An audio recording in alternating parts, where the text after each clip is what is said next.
आज की वीडियो में आपको बताने जा रहे हैं परफेक्ट टेंस के बारे में।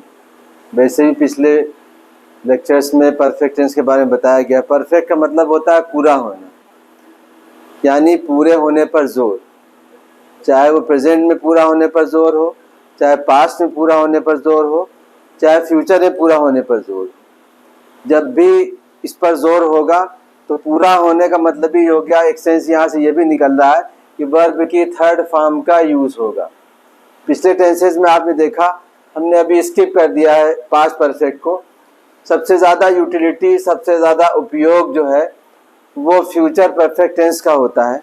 और फ्यूचर परफेक्ट टेंस में दो तरह की भावनाएं होती हैं। हमने इसको यहाँ पर इसलिए दो पार्ट्स में डिवाइड कर रखा है। एक तो फ्यूचर परफेक्ट पार्ट ए है, इसको पहले आप समझेंगे। इसको लिख भी दिया गया है, लेकिन फिर भी हम आपको बताते हैं कि इस टेंस में भविष्य में काम के पूरा होने की संभावना पर जोर दिया जाता है। देखिए यहाँ एक शब्द को इंसर्ट किया गया है, बीच में डाला गया है कि संभावना, यानी कुछ है नहीं, एक ऐसा अनुमान लगाया जा रहा है कि आने वाले समय में, भविष्य में ये काम पूरा हो चुका होगा, पूरा हो जाएगा। जैसे हम बात कर ले, हमने कहा ना कि सेंस पर जोर देना है, इसलिए इस बात को लिख दिया गया है कि भविष्य में काम के पूरा होने की संभावना पर जब जोर होगा तब ये इस फ्यूचर परफेक्ट पार्ट ए में इसको रखेंगे। इसके स्ट्रक्चर को भी हमने क्लियरली बता दिया है। और यहाँ पर हमने डिफरेंस को क्लियर किया है टाइम से। हमने हालांकि कल दो बार यहाँ कल आया है, पूरा सेंटेंस वैसे ही है, ठीक है ना, सिर्फ यहाँ अंतर कल का है। हिंदी के सेंटेंस में अभी आप देखेंगे कि दोनों में कोई अंतर नहीं होगा।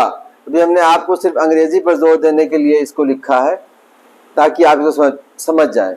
अब यहाँ पर फ्यूचर परफेक्ट पार्ट बी में आप देखिए कि इस टेंस में भूतकाल में, यानी बीते हुए समय में काम के पूरा होने की संभावना पर जोर दिया जाता है। देखिए यहाँ से मतलब निकल रहा है, the train will have reach Delhi tomorrow, यानी कल, यानी आने वाला कल है, कल दिल्ली पहुंच चुकी होगी। यहाँ पर फिर आइए, the train would have reach Delhi yesterday, यानी बीते हुए कल में ट्रेन दिल्ली पहुंच गई होगी, पहुंच चुकी होगी। अभी हम इसकी हिंदी भी आपके सामने लिख देते हैं ताकि आप समझ में आ जाए। ट्रेन कल दिल्ली पहुंच चुकी,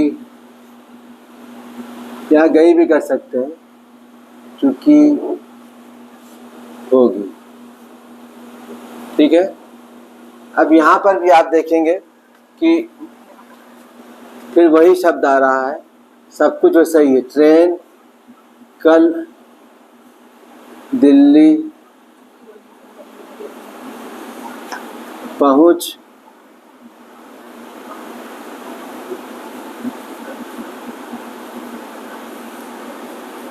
चुकी होगी।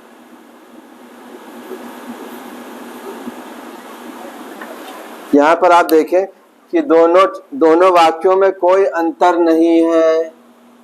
यहाँ पर वही बातें लिखी है जो यहाँ पर, फिर भी अंतर किस सेंस का है। हमने जैसा कि बताया कि अंग्रेजी में टेंस जो है वो सेंस के हिसाब से होगा, सेंस ही सब कुछ होता है। तो यहाँ का कल जो है वो आने वाले समय में जो कल आ रहा है उसके बारे में बता रहा है, और ये कल जो गुजरा हुआ समय है उसके बारे में बता रहा है। यहाँ पर समय ज़रूरी नहीं है, जैसा कि आमतौर पर किताबों में होता है, समय का मेंशन किया जाना ज़रूरी नहीं है। यहाँ पर आप इस अंतर को कैसे समझेंगे, क्योंकि बोलने वाले को ये मालूम होता है कि वो आने वाले समय की बात कर रहा है या गुजरे हुए समय की बात कर रहा है। गुजरे हुए समय की जब बात करेगा तो वो इस स्ट्रक्चर को फॉलो करेगा, ठीक है ना, और जो आने वाले समय की बात करेगा तो इस स्ट्रक्चर को फॉलो होगा। दोनों ही यहाँ पर अभी हम लोग जो कि पिछले सीरीज में लेक्चर के 21 से पढ़ रहे थे, उस चीज़ को नहीं ले रहे हैं। अभी हमने आपको सिंपली यही चीज़, यही काम जो है कर रही, इस पर काम नहीं हो रहा है, ठीक है। अब जैसे ही हम इस पर काम करेंगे, यानी जो दूसरा स्ट्रक्चर जो हम लोग करते चले आए हैं, जैसा कि हमने कल बताया कि उसे सज़ा दी गई है, ही हैज़ बीन पनिश्ड, ठीक इसी तरह से अभी ये ट्रेन ही काम कर रही है, ट्रेन के ऊपर काम नहीं, पहुंचने का काम ट्रेन कर रही है, ठीक है ना।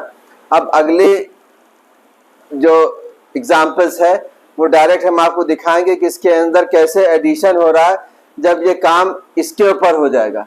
अभी हम आपको वर्बली सिर्फ बता देते हैं, फिर अगले लेक्चर में हम आपको दिखाएंगे एग्जाम्पल के साथ, क्योंकि अभी इतना ही काफ़ी है। इसको आप पहले दोनों के डिफरेंस को समझ लें। इसी बात को अगर हम ऐसे कहें कि ट्रेन को कैंसिल किया जा चुका होगा, तो अब ट्रेन के ऊपर काम हो गया, ठीक है ना। The train will have been cancelled tomorrow.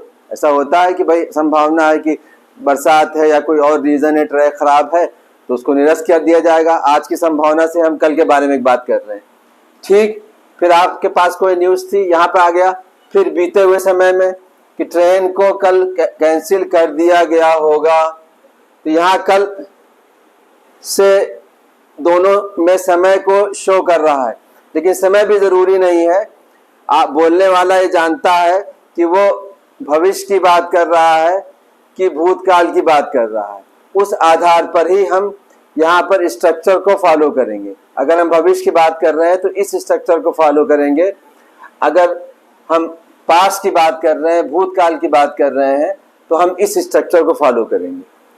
तो कुछ और एग्जाम्पल्स इसके दिए जाएंगे, जिसको कि आप देखेंगे लेटर स्टेज पर, ठीक है।